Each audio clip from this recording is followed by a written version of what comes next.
नमस्कार शेतकरी मित्रांनो, हे वरुल्यातील शेतकरी आहेत वडकुते साहेब यांच्या शेतामध्ये आज हळदीचे पीक पाहणी करण्यासाठी आम्ही आलेलो आहोत। तर यांचा प्लॉट हा नापीक होता। नापीक असताना सुद्धा त्यांनी एक इच्छा व्यक्त केली होती की बाबा असा कंडिशन आम्हाला दुकानावर सांगितलं। त्याच्यानंतर त्यांचं म्हणणं होतं की बाबा याला काही काम करेल का, खर्च करायला परवडेल का। तर आम्ही त्यांना एक सजेशन दिलं होतं दुकान मार्फत की बाबा हे नाटको कंपनीचं ग्लान्स बुरशीयुक्त रोग आणि या सगळ्या गोष्टी कव्हर करण्यासाठी आणि त्याच्याबरोबर एक जयपान कंपनीचं महागोल्ड हे दोन प्रोडक्ट त्यांना दिले आणि त्यांनी ड्रिप मध्ये आणून सोडलेत।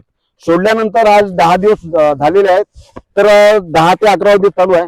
तर सोडल्यानंतर आज प्रत्यक्ष शेतामध्ये आलो आणि बघतो काय तर खरंच चमत्कार झाला। असं नापिका असणाऱ्या प्लॉट मध्ये सुद्धा ही अवस्था होऊ शकते या प्रोडक्टमुळे। तर एक वाखाणण्यासारखं आणि आश्चर्यचकित करण्यासारखं काम आहे। तर प्रत्यक्ष पाहू शकता, जवळून बघायची साईज, चकाकी आणि रंग आणि प्लॉट पण बघा कोण्या कंडिशनचा आहे। अशा कंडिशन मध्ये जर काम होत असेल तर मला वाटते हे महागोल्ड आणि ग्लान्स सोडायला शेतकऱ्याला काहीच अडचण नाही। तर शेतकऱ्याला तुमचं पूर्ण नाव, नंबर आणि परत एकदा सांगा। माझं नाव दिगंबर संभाराव वडकुते, मुक्काम ओरुला, पोस्ट हस्तरा, तालुका हदगाव, जिल्हा नांदेड, 97 30 25 95 65।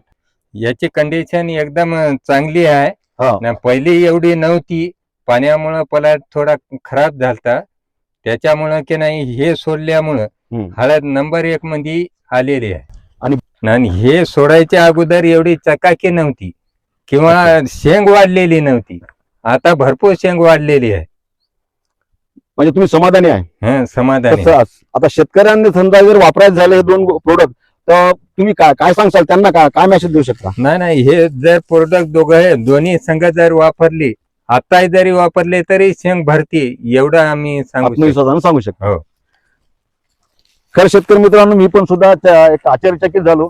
त्या प्रत्यक्ष ज्यावेळेस प्लॉट मध्ये आलो तर हे नापीक प्लॉट दिसला, तर काम झालं की नसेल आम्हाला वाटू लागलं। पण ज्यावेळेस प्रत्यक्ष आम्ही कंदाची खंदणी केली आणि पाहिलं तर आम्ही सुद्धा अहवाल दिला झालो। खरंच हे महागोल्ड आणि ग्लान्स एक शेतकऱ्यासाठी वरदानच आहे। वरदान ठरते।